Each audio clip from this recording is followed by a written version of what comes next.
Welcome to the Discount Property Investor Podcast, where we show you how to buy real estate at a discount so you can create wealth over time and income today. Our mission is to share what we have learned from the experience of others and help you make more money investing like a pro. We want to teach you how to create wealth by investing in real estate, the Discount Property Investor way. Thanks for tuning in. All right, guys, welcome back to the Discount Property Investor Podcast. If you haven't listened to us before, we encourage you guys to go back and check out episodes 1 through 10, as well as check out the free wholesalecourse.com. There we've got pretty much everything you need to know laid out on how to wholesale, how to get started investing in real estate. This week, we're doing something a little bit different. We were interviewed by the Simple Wholesaling team, Jaron and Brent, and this episode is actually us being interviewed by them.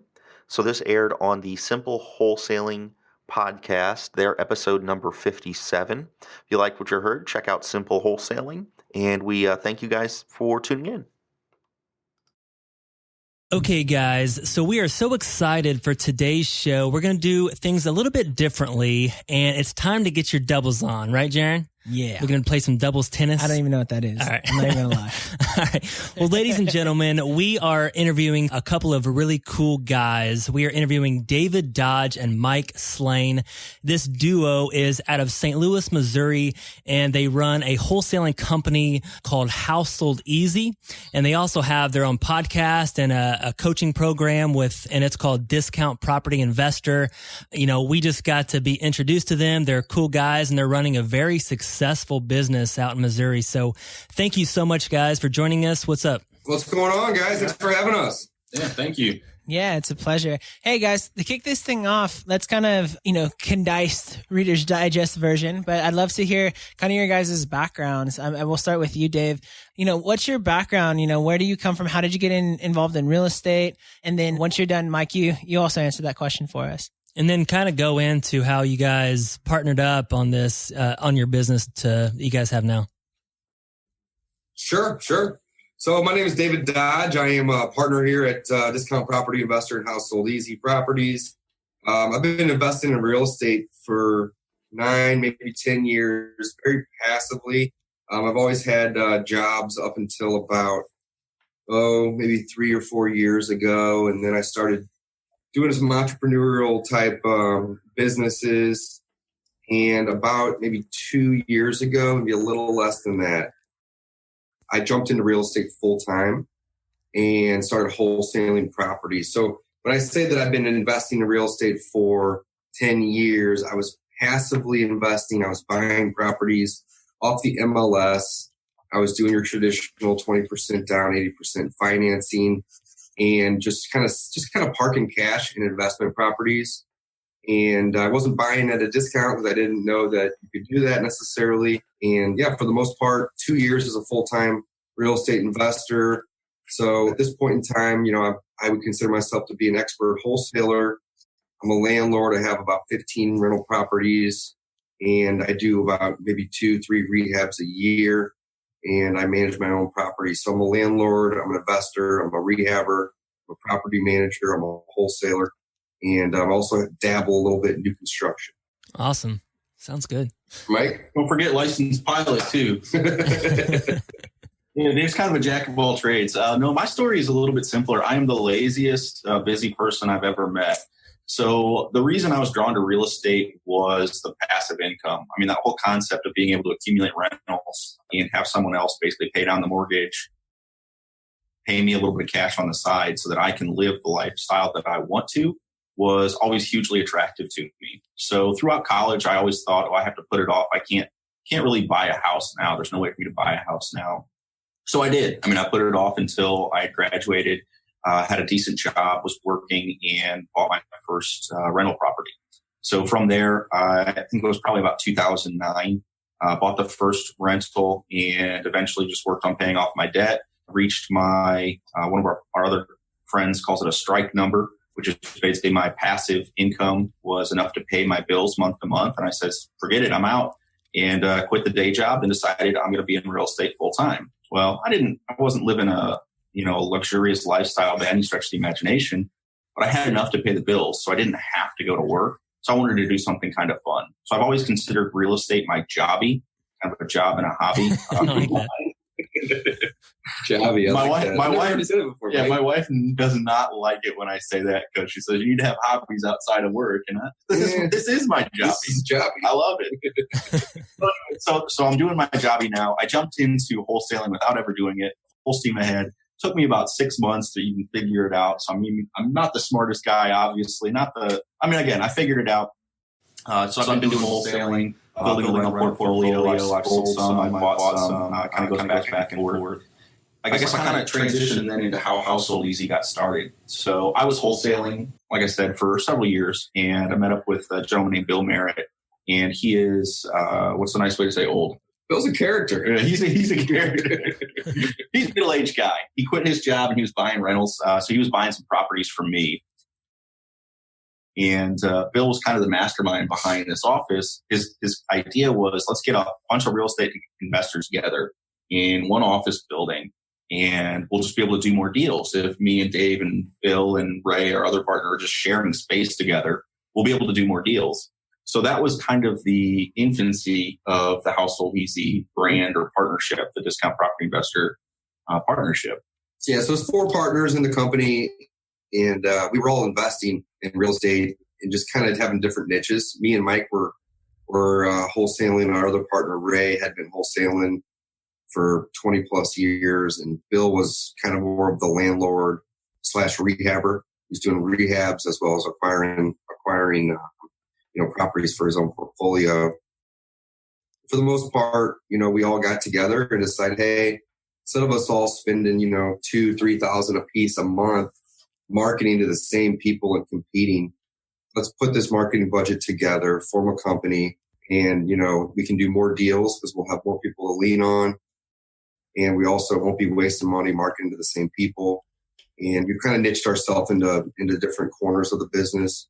We all obviously focus on wholesaling. That's our core business.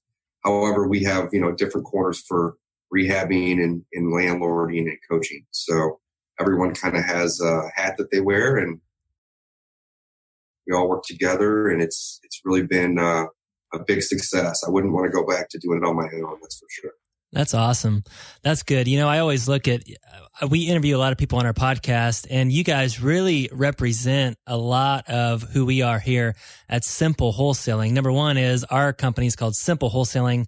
Yours is called Household Easy, basically simple. You guys have 7 members on your team. We have 7 members. St. Louis is very similar to Indianapolis, so you guys probably do the same types of deals. That's really awesome. One thing is talk to our audience about you guys we run a meetup here in Indianapolis, and I always talk about partnering with people because a lot of people are new. They've been doing it for a little while, but they just can't get the hang of it. They can't quite get up to where they need to be. And I always talk to them about, hey, maybe find somebody you can partner with. And obviously you guys have taken that and done it very well. But also the bad part of partner, I always say it's like a marriage, especially now you got 4 people, in the bed, I guess is what you might call it. And sometimes that can be difficult. How do you guys handle all that? Does everybody kind of have a separate role and you guys don't, get into each other's way? Or how does that all work in your partnership? Or how can you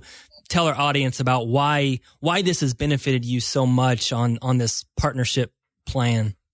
Go ahead, Mike. Yeah, definitely. So obviously, there are pros and cons to working with other people. So I always look at it as, which one outweighs the other. So the challenges that we face by working with other people, I think, are minimal compared to the benefits of working with someone else.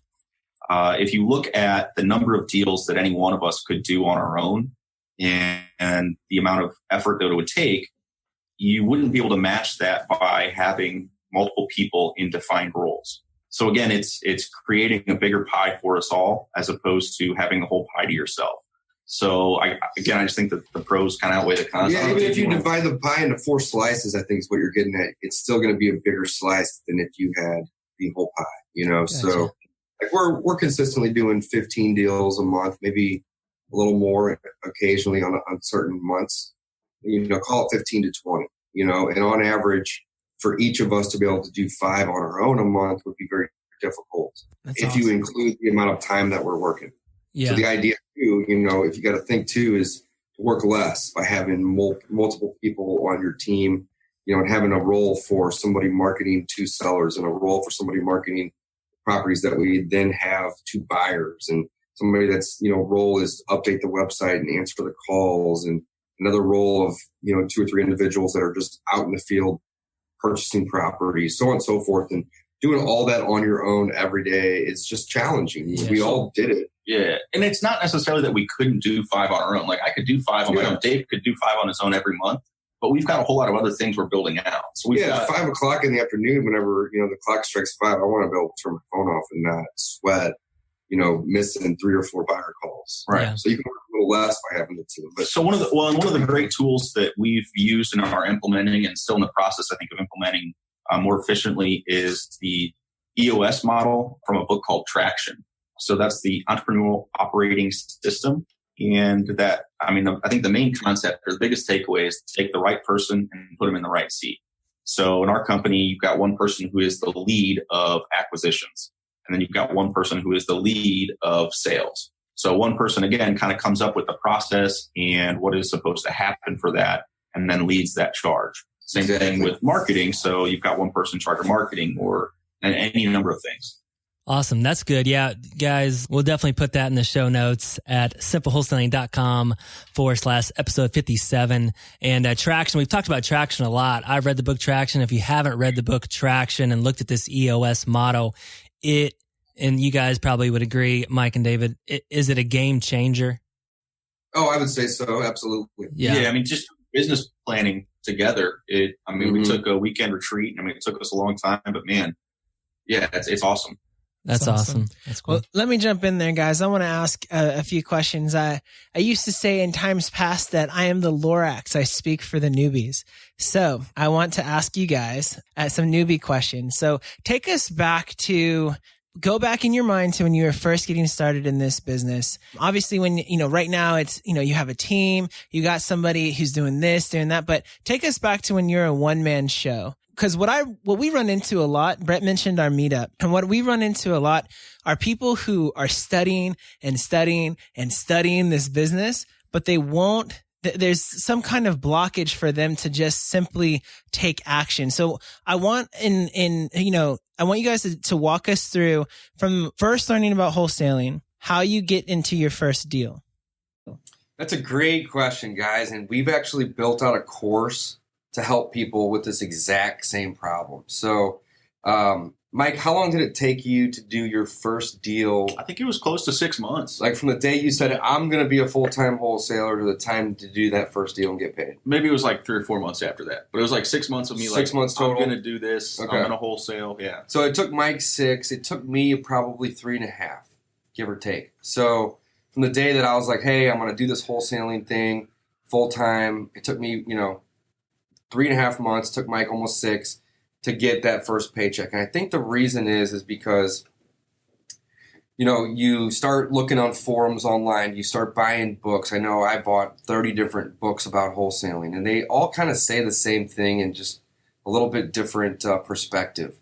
And it wasn't until that I hired a coach, a wholesaling coach, that really took my business to the next level. It actually started making money, I guess is a better way to word it. So I started on my own. I bought a bunch of books, and I was buying courses online, and I was just digesting all this information. And I was in analysis paralysis mode, where I knew what I needed to do, but I didn't act on anything. I just was every day thinking, well, I probably need to learn a little bit more. But really, as you guys, as the name of your company states, Simple Wholesaling, wholesaling is a very simple business. Now, there's a difference between easy and simple. Whenever you say simple, like the processes that you put in place in order to do a wholesale deal are very, very, very simple, but not necessarily easy. But oftentimes people confuse those two things, and they think, hey, this business is going to be hard, and there's going to be a lot of things that need to go into it. And essentially what me and Mike have done is we've created a free course online called freewholesalecourse.com. And, it's a pretty easy domain to remember. It's a free wholesale course, so freewholesalecourse.com. And what we've done is we've taken all the information that's out there, all the books, all the courses, all the people that are coaching and teaching these things in programs on how to get involved in wholesaling, put together a free course to show people, hey, this is not only, simple, but it can be easy. Just don't overcomplicate it. There's only a couple bullets that, go into the business. And if you just focus on one at a time and, go through the course and, figure it out, it doesn't have to be that difficult. Right. So I think the holdup for new investors, whatever it is, we try to address a lot of that in the free course as well. So, and again, it's never going to be that breaking point or that tipping point for everyone. But one of the I don't have a contract. I don't know what contract to use. Well, we put one in the course. Right. It's like, I don't know, who should I call? Like, we put that in the course. We tell you how to get your phone ringing. Right. All those initial stopping points, we try to break through at least a little bit on the course. Yeah, and just make it easy. As you guys know, in wholesaling, you got to market to get your phone ringing. You got to answer the phone or have somebody to answer that phone. And then you either got to go out and get that property under contract after a walkthrough or get a contract on it and then go do your walkthrough. Doesn't really matter which route you take, but either way, you got to do one of those two things. And then once you have that property under contract, you either need to close on it or you need to start marketing immediately. And then once you find the buyer, then you need to figure out how to get the buyer in and or be able to answer those calls, respond to those emails. Once you get that buyer to agree to buy that property, then there's another simple piece of paperwork that goes into place. And then you have a closing coordinator that you put in place to then coordinate the closing so you get paid. That is the entire business that I just laid out, and it really is that simple. And, our goal is to make it also easy for people. And that's why we put together that free course. So I think to answer your question, what was it like when we first started? We were doing all the things that I just stated, except for we didn't have somebody that was in charge of buying. We didn't have somebody that was in charge of selling. We didn't have a closing coordinator like we do now. So we were doing all of this stuff ourselves, which is fine to do when you're starting out, but we highly encourage, build a team, find your power partners to where you can, expand your business and do more and more deals. So in the beginning, we started out postcards, bandit signs, letters. Phone starts ringing, you're setting appointments, and you are going out and getting properties under contract. Then you go home and you're putting them on your website, you're emailing, you're texting, you're posting on Craigslist, Facebook, so on and so forth, getting that phone to ring. Boom, the phone is ringing. There you go. Wow. That's that my phone big is sign right ringing. there. So you can tell them there's something right over here. And got to put that on mute. Yeah. So, once that phone starts ringing, then you figure out a way to sell that property to the investor that is calling. Figure out, how to get them in there. If there's a lockbox on it, give them the code, so on and so forth. And then you are coordinating your own closings, and then you get paid. See, it's very simple when you say it like that, and it's very easy to do that first deal, in my opinion. But the problem is that without having a team, once you get to 60, 80, maybe 100 people in your follow-up system, then half of your day is consumed by following up with the individuals versus being able to answer those phones, run those appointments, do the marketing on both sides to buyers and sellers. So, what we have done is we have dedicated 2 people full-time just to do nothing but follow up with individuals. Our follow-up system has almost 2,000 people in it that get a call, a text, or an email, weekly, bi-weekly, or monthly at this point, because you've probably heard this before, but the money is in the follow-up. And a lot of our leads take 4 to 6 months to actually convert because the motivation either isn't there today or for whatever reason, they're just not ready to pull the trigger. So what we really encourage and teach our students, as well as, in our courses and the free course, of course, is that, the money's in the follow-up. So the business is simple, but it's not necessarily easy once you have a massive list of people that you're needing to follow up with on a monthly basis. So by creating that team, you don't have to worry about marketing to sellers, running appointments, going out and getting properties under contract, and then, marketing those properties to the buyers and doing all those things on your own, on top of calling 2,000 people on a weekly basis to say, hey, this is Dave at House Sold Easy Properties. I haven't forgot about you. Do you still have that house over on, ABC Street? Great. I still want to buy it. Are you wanting to sell it this week? Yes? Great. No? No problem. I'll call you next week. So the follow-up is so key in this business. The money is in the follow-up. Like I said a minute ago, the average deal that we do is 4 to 6 months from the time that they initially called us. And it's not because we're not good at closing. It's because we need to be able to get that property at a good enough price to be able to wholesale it or close on it with little to no risk of knowing that we're going to be able to profit when we sell it. And oftentimes, whenever we get them on the phone initially and or go out and run that appointment initially, that motivation isn't there yet. They're willing to take an offer that's maybe a little bit under market, but they're not willing to sell it at a 30% or 40% discount. Does that make sense, guys? Hey, I think we got cut off there. Dave. I can hear you guys. I'm back. How much time did we lose there? Just like 30 seconds. It's kind of cutting in and out. Maybe if can you guys cut your video? That might help the internet maybe a little bit better or something. Sure. And then we're going to edit this anyway, so you can start back about 30 seconds ago.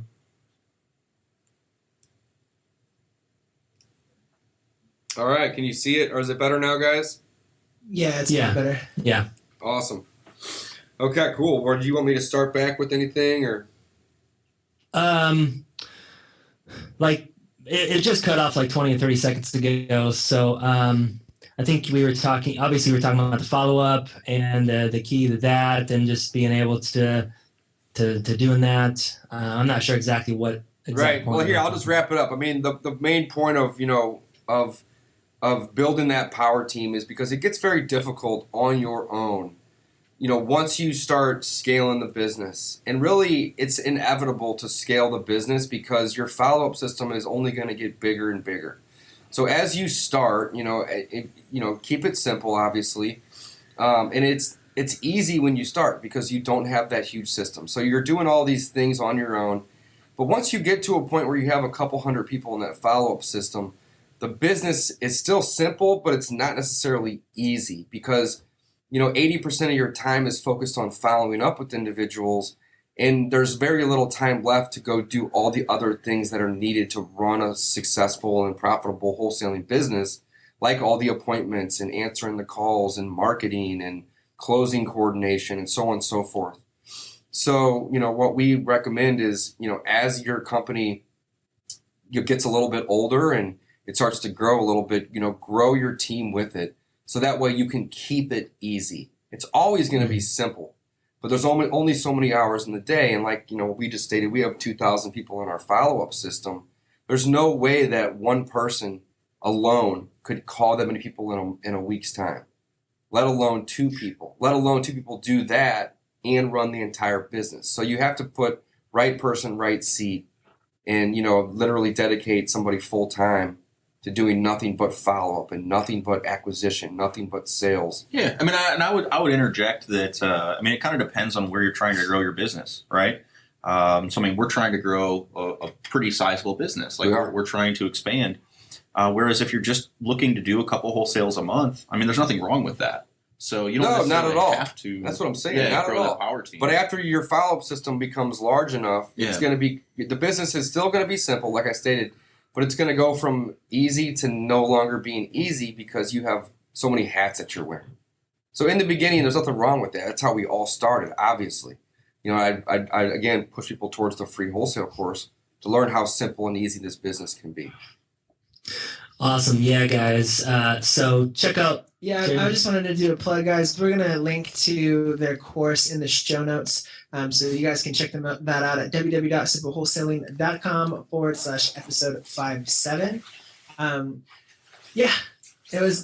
Thank you guys so much. You really, hit it right on the nail on the head, as they say. So, one of the other questions that I had, kind of just going into your specific strategy, are you guys assigning contracts primarily, or do you actually close and then sell? So that's a great question. We do assign contracts, but I wouldn't say primarily. And the reason is because we've kind of gotten away from any deal where we're only making 2, 3, 4,000 on it. I mean, obviously we still do those deals, but that's not the mission. That's not the goal whenever we go into buying the property, buying that deal. So we typically do, I'd say maybe 80 to 85% double close at this point, and 15, 20% assignment. And the reason is because our average wholesale is anywhere between 8 and 10 grand at this point. It just makes sense to do the double close. We don't want to upset the investors that are buying from us, nor is it really their business what money we're making. But additionally, it helps the top line revenue whenever we're doing double closes, because we can claim that revenue that's running through the business, which helps with our lending partnerships. Awesome. That sounds good. Cool. That's very similar to what we do here at Simple Wholesaling.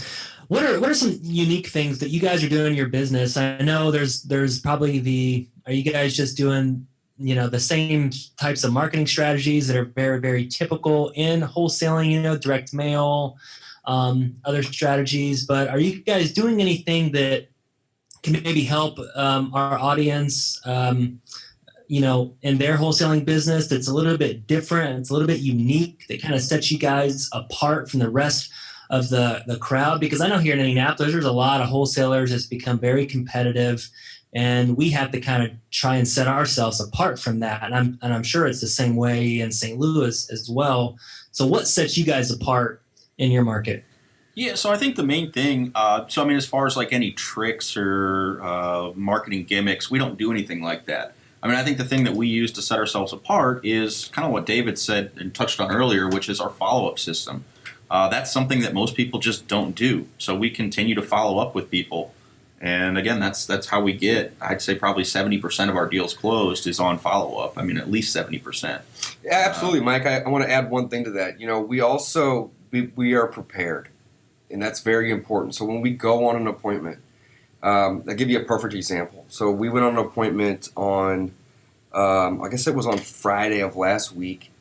We met a gentleman. He was an out-of-state landlord. He came in for Friday, Saturday to show the property, and there was wholesalers leaving when we arrived, and there was wholesalers arriving as we were leaving.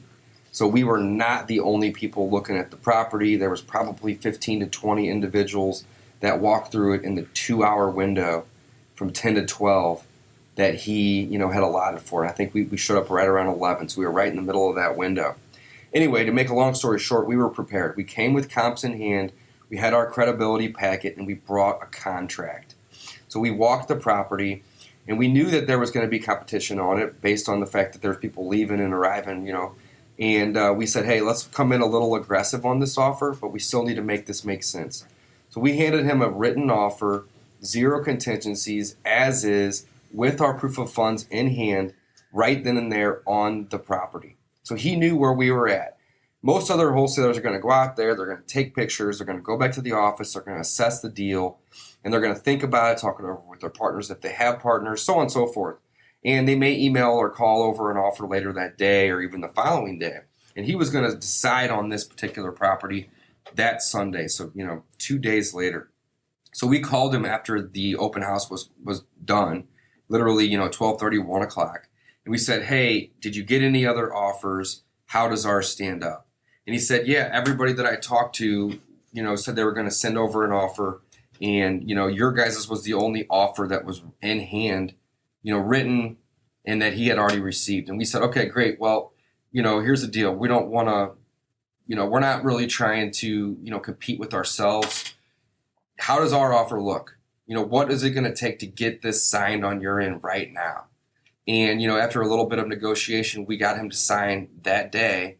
And all the other competitors in the space hadn't even sent their offer to them yet. So our offer may have not even been the best offer as far as price, but the terms that we provided him were all he was looking for. Well, that in addition, so I guess what is our secret sauce then? Dave touched on the credibility packet, and I guess I kind of forget about it because it's something we use on a lot of, deals that we know are competitive. So credibility packet, pretty simple. I'm sure you guys have probably mentioned this to your listeners, or maybe you haven't, but we basically have a folder put together. and it has our company logo on it. Then we have a brochure with some information about our company, as well as what David said. He comes with comps. So we run the comps before we go out there so we can provide them to the seller. We have a contract, an example of a special sales contract. So that's the sales contract that they use here, board certified form here in St. Louis. We have proof of funds in there. We put, so that's pretty much it. But again, you just come with something like that and your business card, obviously. You come with that, and again, it makes you stand out from the guy who shows up in a T-shirt and a pair of shorts and just says, "Hey, I'll call you."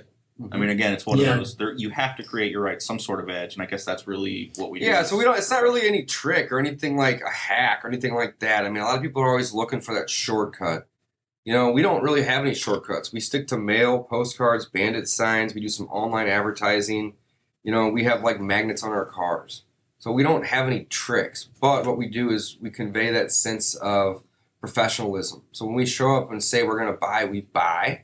We don't have any negative reviews online because we strive, and make sure that everyone is receiving that win-win. We want everybody to win, even if they're walking away from a property. We want them to know that we're at least helping save credit or whatever the case might be.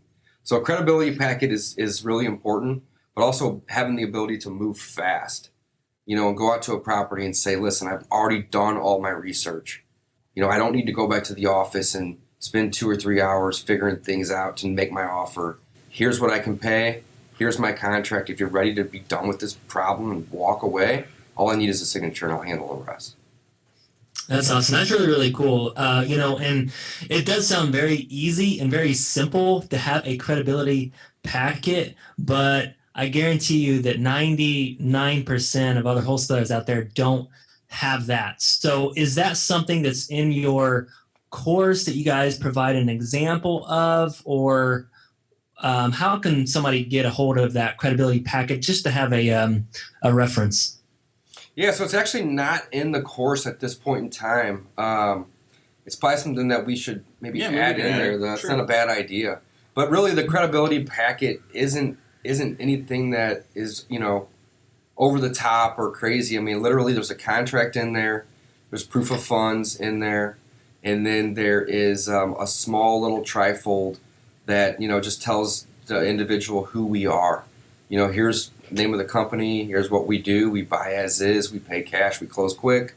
And then there's a little bit more information in there. But it's nothing over the top. What I would say for somebody starting, again, if you're trying to target the newbie guy, don't overthink a credibility packet. No. If you're going to do this to try to stand out, great idea. So here's what I would do. I'd go to Vistaprint. I'd print up some folders with your logo on it, and then just go with comps and a contract. Right. I mean, done. You don't need to, again, worry about your last 100 deals. And because, again, if you search for it, I mean, you'll see all sorts of different things on what a credibility packet is. But, again, just show up with a contract in a folder that has your name on it. And comps.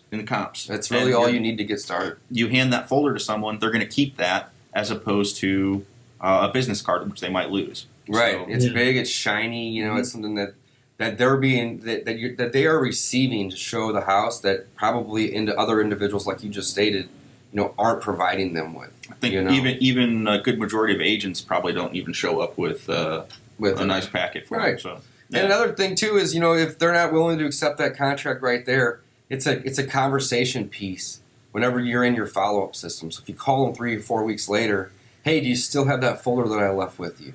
That contract that's in there is still valid.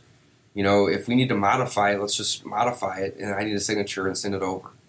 So on and so forth. So, I mentioned line of credit or proof of funds by having a line of credit. If you don't have that, then don't worry about it.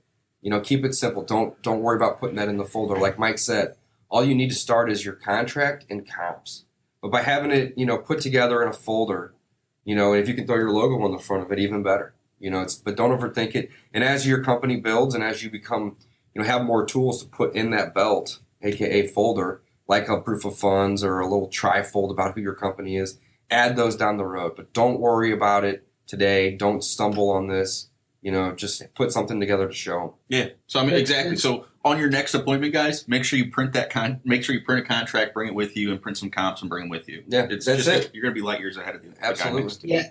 I think, guys, the biggest takeaway from this thing is just take action. Just do something. Even, if it's simple, it doesn't have to be complicated. Just get busy. So many people get so caught up with this paralysis of analysis thing where they're like, oh, because I don't have proof of funds, or I don't have this, or I don't have that. They always make excuses. But here's the thing that you need to do in order to get started. Go get a deal. Just whatever, but at all costs. Throw everything at the wall until something sticks and get a deal. And then from there, figure out what you need to do next. Go find a buyer, or figure out transactions, or figure out contracts. But just start taking action. Yeah, it's so true, guys. It's so true. Take action. That's the main That's awesome. thing. That's good. I'm definitely taking notes on the credibility packet. We actually started doing some of that, but we took an iPad with us, which is really, really cool. But actually, we kind of scrapped it because people wouldn't pay attention to the iPad slides. We put a PowerPoint presentation on an iPad, so it was pretty cool. It was like techie, but a lot of these people, motivated sellers that we're meeting, they're not techie. They're old school, and I think we're going to go back to what you guys are doing and just getting a pack together, printing it out, getting a folder, and just giving them that. I think that's like easier and simpler. So thanks for sharing. Yeah, and you can always email those slides, but people don't want to get more emails than they're already getting. And leaving an iPad behind is going to get really, really expensive. Yeah, definitely. Well, hey guys, thank you for sharing. We're going to go to the next section of the show that Jaron and I like to call Going Deep. And in this show, this section, we're just going to ask you guys just a couple of maybe deeper questions about, your goals and whatnot. So, you guys are building this thing, and it sounds awesome. You guys have an awesome team. But what's your end? Is this a means to an end? Are you guys just going to keep building? What does it mean to you? What's your guys' why? Why is it important? What gets you out of bed in the morning? Talk to us about that. Sure. I mean, I'll start. I mean, yeah. So I kind of started off by saying that wholesaling or real estate investing is kind of my jobby. So to me, there's no real end game in sight, just because I consider myself a young man still, and I don't necessarily dream of retirement the same way that I used to when I had a corporate job. So there is no real end game other than, just keep building this business, keep growing this business, and keep having fun with it. I enjoy what I do, and again, I hopefully will continue to enjoy what I'm doing for the next, 15, 20 years. Right. When I get to a certain level, though, or when we get to a certain level, obviously I'm probably going to want to step away, and that's, again, on the replacing yourself within the company. So there is a vision for that, but, again, I don't have it anytime soon. Right. Nice. I don't know. No, I agree completely. Yeah. Definitely being able to reach more people and help them get involved in wholesaling and show them how simple and easy it can be is definitely one of our goals. And just working less and continuing to make more and more money is also a goal that we have. And we're not lazy individuals. Like Mike said, it's a jobby to us. We work sometimes late in the evening and on the weekends because we really enjoy real estate.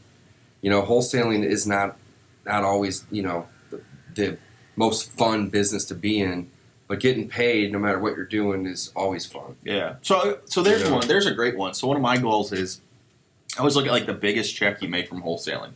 So whatever that number is, I always think, oh man, my next one, I'm going to hit 10K higher. Like I want to get the 100K check. And then after you get that 100K check, I want to hit 125 or I want to hit a 250. I mean, it's kind of like it's almost a game. So you kind of play those number games, and those are kind of the goals that I have now. Is just kind of big.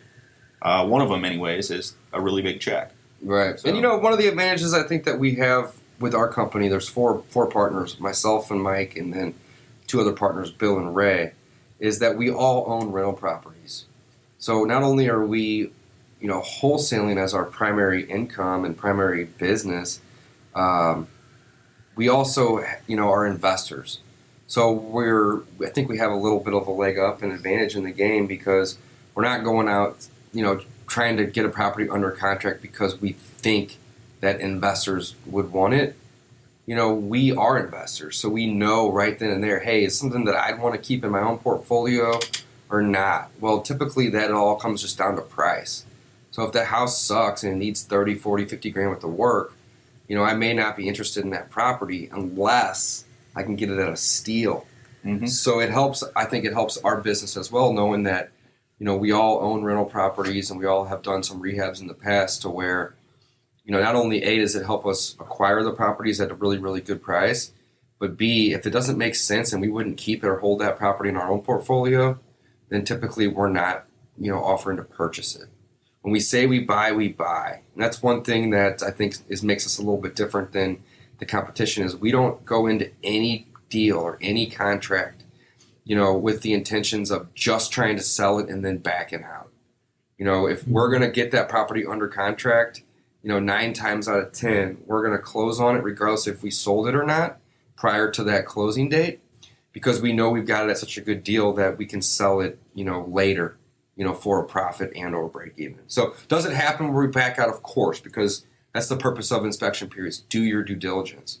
But, like I said, 9 times out of 10, if we say, hey, we'll give you, 80 grand for this property and we aren't able to sell it for 85, 90, 95, in that 10, 15, 20 day period, we just close on it because we know that property is worth 110, 120 and it's still worth owning.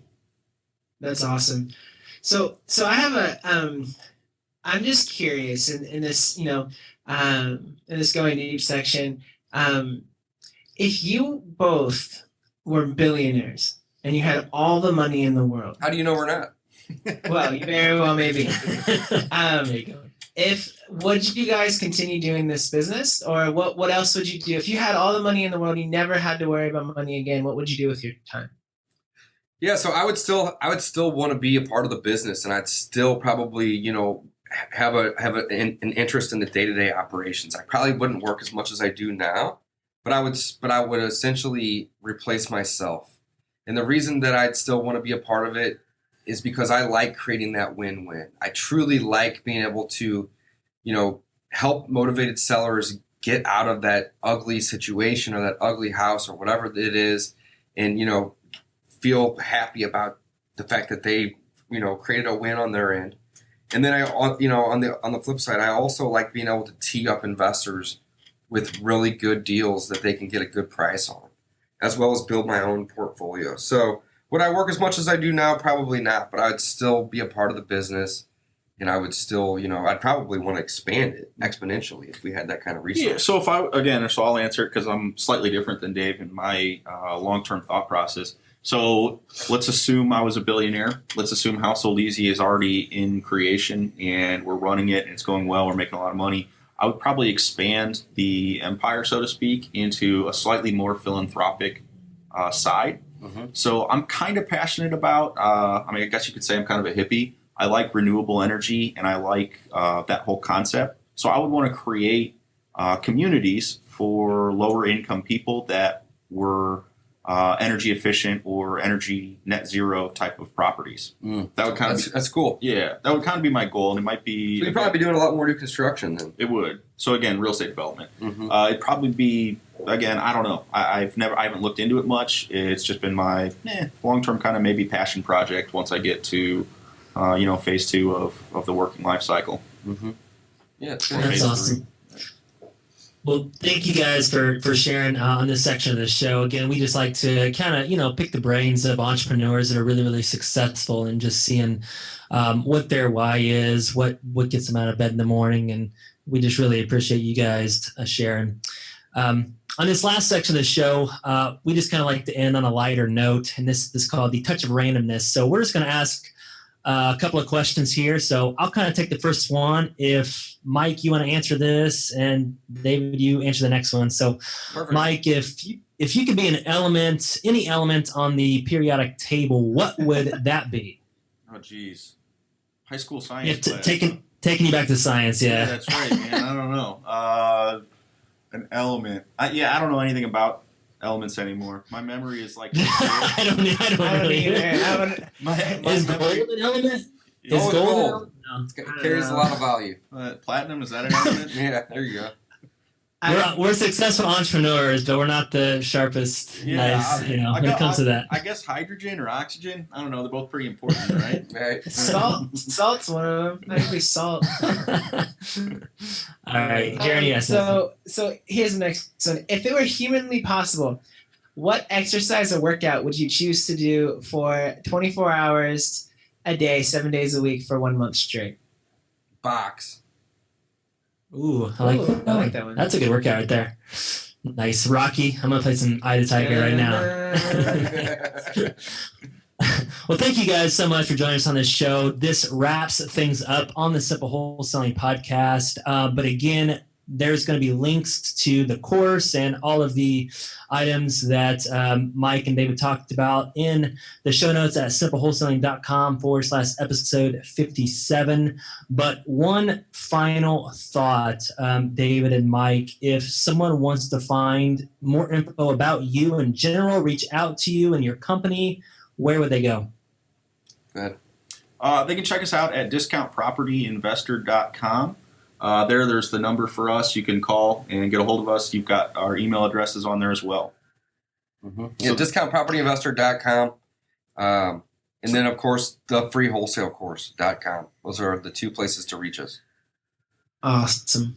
Cool. Well, thank you guys so much. We wish you so much success with your business and your endeavors, and appreciate you being on the show today, guys. Hey, thanks for having us, guys. We appreciate it. That was fun.